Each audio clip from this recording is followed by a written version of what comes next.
MSNBC pushes findings that support Joy Reid's claim of fabricated homophobic blog posts.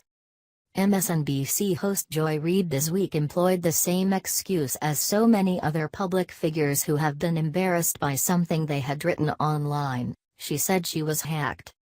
But after widespread skepticism regarding her claims, Reid and her employer went further than most of those humiliated celebrities, providing analysis from her own cybersecurity consultant, who said that old, homophobic posts that appeared to have been published on Reid's now-shuttered blog were indeed the result of nefarious activity. Reid, a liberal pundit who hosts a program every weekend on MSNBC, said Monday that a number of posts unearthed by a Twitter user were placed online by an external party. The claim was met with immediate and widespread skepticism. The doc shifted to derision on Tuesday afternoon, when a representative for the Wayback Machine, a digital archive that stores old content, said that a review found nothing to indicate tampering or hacking of the Wayback Machine versions. The backlash grew so severe that an LGBTQ advocacy group, Flag National, announced that it was rescinding an award it intended to give to Reid next month.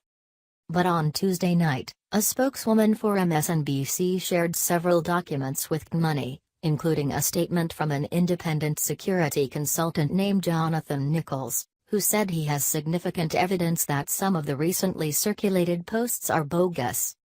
In his statement, Nichols said that he discovered that login information used to access the blog was available on the dark web and that fraudulent entries, featuring offensive statements, were entered with suspicious formatting and timestamps. At no time has Ms. Reid claimed that the Wayback Machine was hacked, though early in our investigation, we were made aware of a breach at archive.org which may have correlated with the fraudulent blog posts we observed on their website, Nichols said. We simply wanted to ascertain whether that breach was related to the compromising of Ms. Reid's blog. He pointed out that the inflammatory blog entries in question didn't have reader comments. If those posts were real, they would have undoubtedly elicited responses from Ms. Reid's base, he wrote. The MSNBC spokesperson also provided letters sent in December from Reid's attorney to Alphabet, the parent company of Google, which owned the site on which Reid's blog was hosted at the time of the disputed posts, and Internet Archive, which runs the Wayback Machine, to alert the companies of the alleged hacking. Money has reached out to Alphabet for comment. The MSNBC spokesperson did not respond to a follow-up inquiry regarding Alphabet's response. Nichols said that many of the posts in question were published at a time when Reid was hosting a radio show, and that the text and visual styling was inconsistent with her original entries.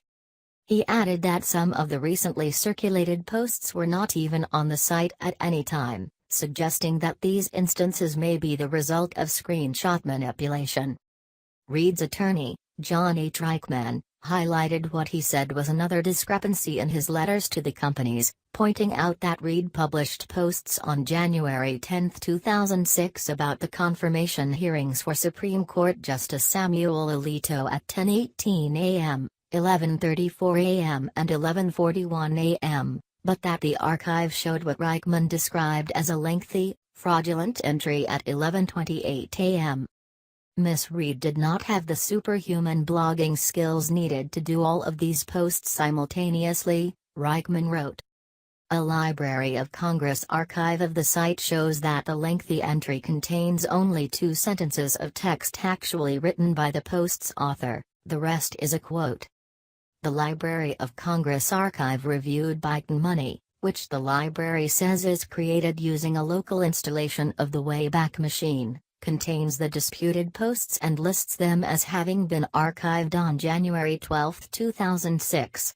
The documents provided by MSNBC to Money do not contain a letter to the Library of Congress regarding its archive. In his letter to Internet Archive, Reichman demanded that the site provide the information needed to determine how the fraudulent posts came to be included in the archived posts. He asked Alphabet for immediate assistance in determining how, when and by whom the blog was hacked and the fraudulent posts entered.